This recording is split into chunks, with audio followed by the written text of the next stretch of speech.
April 8, 1943, 27,000 feet above the gray spring clouds of northern France, laughter drifted through an oxygen mask. Oberleutnant Ralph Hermansen of Jagdschwader 26 watched the strange shapes climbing slowly toward his formation barrel, bodied newcomers whose heavy propellers flashed in the sunday.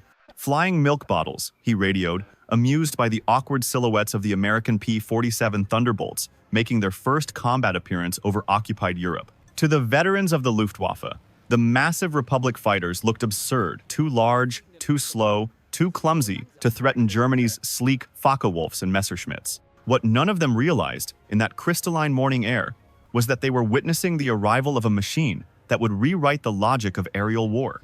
In less than 2 years, the laughter would vanish, replaced by the dull terror of 8 synchronized Browning, 50 caliber guns.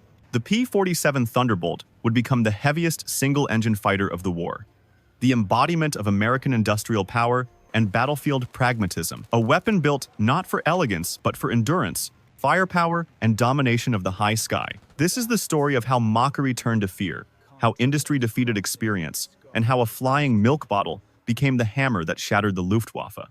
The Republic P-47 Thunderbolt was born not from elegance, but from panic. In June 1940, as German fighters swept through France, Alexander Kartveli Republic Aviation's Georgian-born chief designer received an urgent directive from the U.S. Army Air Corps: build a high-altitude interceptor capable of matching the Luftwaffe's best. What emerged on his drawing board was a behemoth that defied every convention of fighter design. It will be a dinosaur, Kartveli admitted, but a dinosaur with good proportions. The prototype XP-47B first flew on May 6, 1941. At nearly 10,000 pounds empty, it outweighed most bombers of the previous war. A labyrinth of ducts snaked through its fuselage, feeding the massive turbo supercharger that would allow its 18-cylinder Pratt & Whitney R-2800 Double Wasp engine to breathe at 30,000 feet. The aircraft's appearance stunned test pilots. "Does this thing even fly?" one asked. It did, and at altitude it was unstoppable. Where German engines gasped for oxygen, the Double Wasp delivered sea-level power in the stratosphere, turning weight into an advantage and drag into armor. The Thunderbolt's road to combat, however, was paved with tragedy. At Bridgeport, Connecticut, the 56th Fighter Group under Major Hubert Hub Zemke lost 18 pilots and 41 aircraft to training accidents between September 1942 and January 1943. The P-47 ground-looped on takeoff, torque-rolled without warning, and dived with such enthusiasm that its controls locked under compressibility, an aerodynamic phenomenon few pilots yet understood. "The Jug kills more Americans in training than Germans ever will," one mechanic muttered. Yet those who mastered it discovered a revelation. Lieutenant Robert Johnson remembered his first flight. "It was like strapping yourself to a locomotive. The power was unbelievable. You didn't fly it, you aimed it." When the 4th and 56th Fighter Groups entered combat in April 1943, their reputation plummeted as quickly as their aircraft. German aces of Jagdschwader 26 derided the Thunderbolt as a lumbering target. "It turns like a freight train and climbs like a pregnant cow," scoffed Josef Pips Priller. The statistics supported the insult: 14 American losses for only 3 confirmed kills in their first month. Even the RAF, watching from sleek Spitfires, suggested the Americans reconsider their choice of mount. But beneath the ridicule, something extraordinary was happening. Pilots returning from missions brought home aircraft perforated by cannon fire, oil-soaked, riddled with holes yet still flying. The big radial engine, lacking fragile coolant lines, shrugged off punishment that would have destroyed a liquid-cooled fighter. Zemke began to see the machine's true nature. Don't turn with them. Don't climb with them at low altitude. Use your weight, your power, your guns. Thus was born the Thunderbolt doctrine, boom and zoom warfare, built on momentum, altitude, and devastating bursts from 8 50 caliber Brownings. What began as a design experiment became a philosophy: survive the first mistake, strike from advantage, and let brute force decide what finesse could not. The flying milk bottle was about to prove that in an industrial war, mass and math could kill just as surely as artistry. The turning point came on June 26, 1943, high above Le Touquet, France. Second, Lieutenant Robert S. Johnson of the 61st Fighter Squadron found himself trapped inside a burning P-47, his canopy jammed by cannon shrapnel, his face bleeding from fragments of glass and steel. For the Luftwaffe pilots diving upon him, it was an easy kill. The crippled Thunderbolt shuddered under more than 200 impacts from 420mm cannon and twin machine guns, yet somehow it refused to die. Johnson coaxed the dying engine toward the English coast, smoke trailing behind like a funeral banner. Then, impossibly, a lone Focke-Wulf 190 appeared, riddling the battered jug with the last of its ammunition before pulling alongside. Through the cracked canopy, Johnson saw the German pilot's disbelief. The enemy saluted and broke away. Against every law of aerodynamics and luck, the P-47 limped home. Its crew chief stopped counting bullet holes at 200. That single flight transformed ridicule into respect. In the following months, the Thunderbolt's reputation hardened. Major Zemke's men learned to exploit the fighter's immense weight and energy. Instead of turning duels, they attacked from the heights boom and zoom, diving at nearly 550 miles per hour, firing short, lethal bursts, then climbing away before the enemy could react. Hit once, climb, and come again, Zemke drilled. In a dive, no German aircraft could follow. In a climb, the P-47's turbo, supercharged Double Wasp, pulled it clear of pursuit. What had been a liability became the core of an American doctrine: control the vertical, own the fight. The lesson reached full expression on August 17, 1943. During the twin raids on Schweinfurt and Regensburg, the deepest daylight strike yet attempted. Over the French countryside, Major David Schilling led his squadron of Thunderbolts into a formation of twin-engine Messerschmitt 110 seconds, preparing to attack the B-17 bombers. They came down like hammers from heaven, recalled a surviving German gunner. We hit one and it didn't even flinch. Then it fired. The aircraft ahead of us became nothing, just fragments in the air. In less than a minute, 18 German fighters were gone. The devastation was mathematical. 8 Browning, 50 caliber guns, each firing at 750 rounds per minute, delivered 3,400 bullets in a single engagement over 6,000 rounds per minute of combined firepower. At convergence range, the bullets formed a 6-foot sphere of destruction.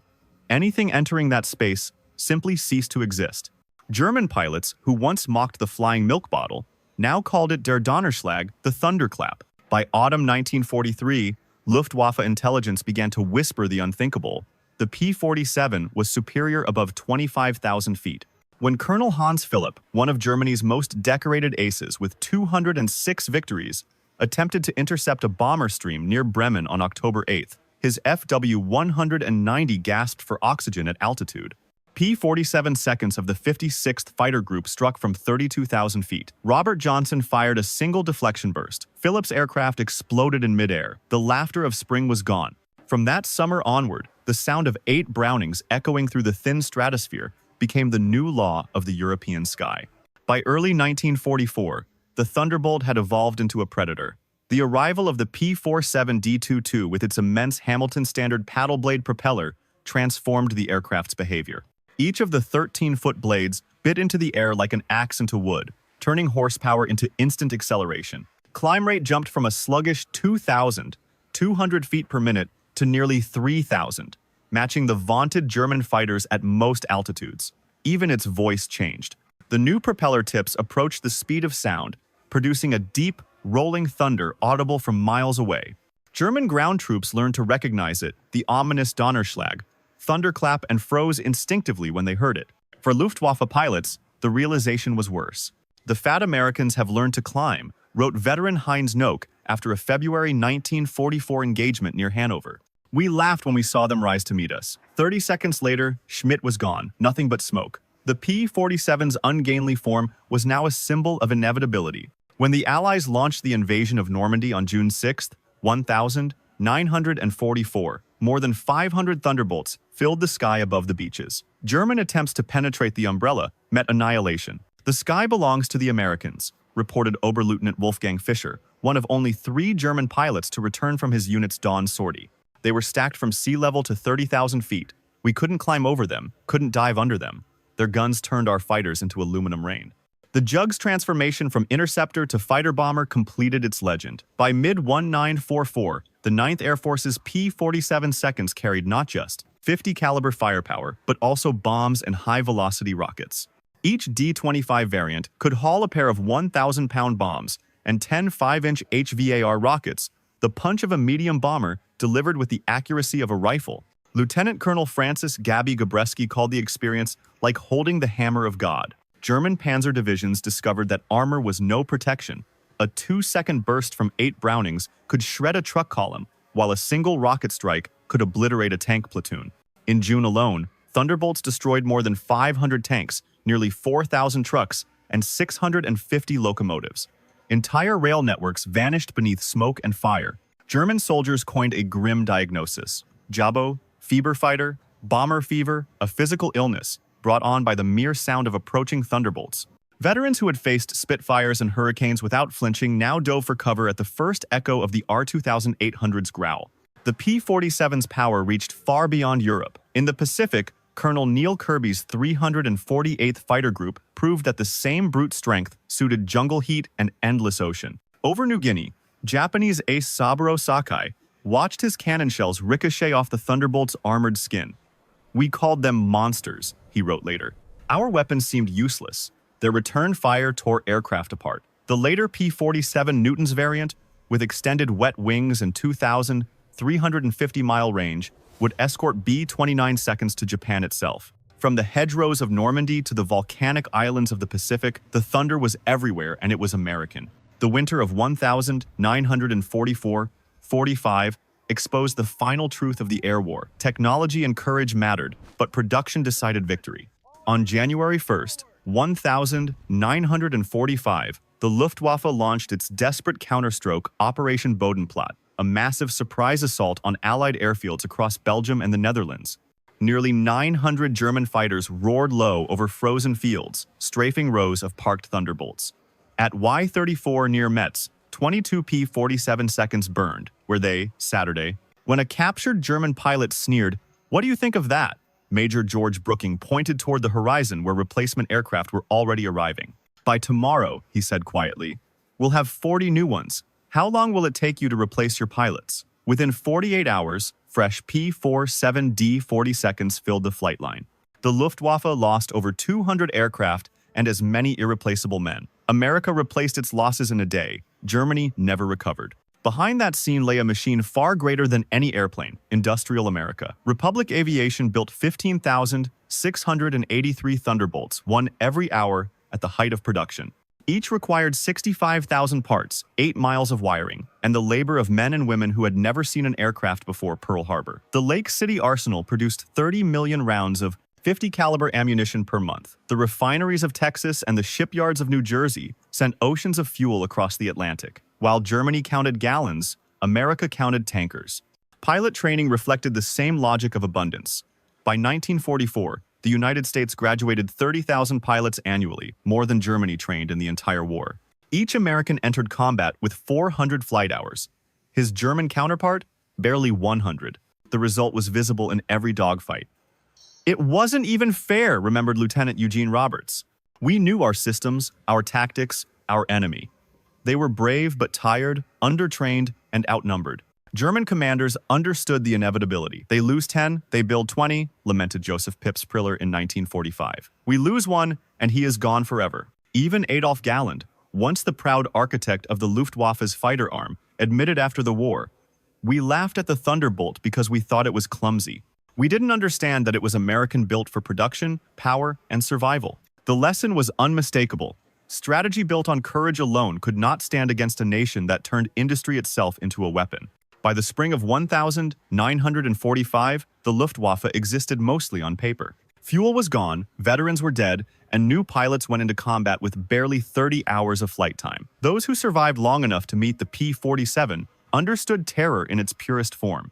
Jabo fever, fighter-bomber fever, became a medical term in German reports, describing the trembling and nausea that seized soldiers and airmen at the mere sound of the Thunderbolt's engines. The deep growl of the R-2800 had become the voice of inevitability. In little more than 2 years, mockery had turned into silence. The flying milk bottle that once struggled to climb over France now ruled every altitude from the beaches of Normandy to the skies over Leipzig.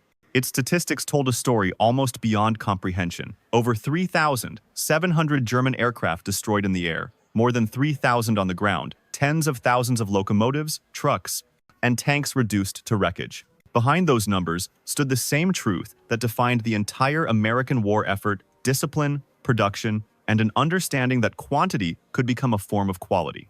After the guns fell silent, former enemies finally met. At a 1985 reunion in Phoenix, General Adolf Galland recalled his first post-war flight in a captured P-47.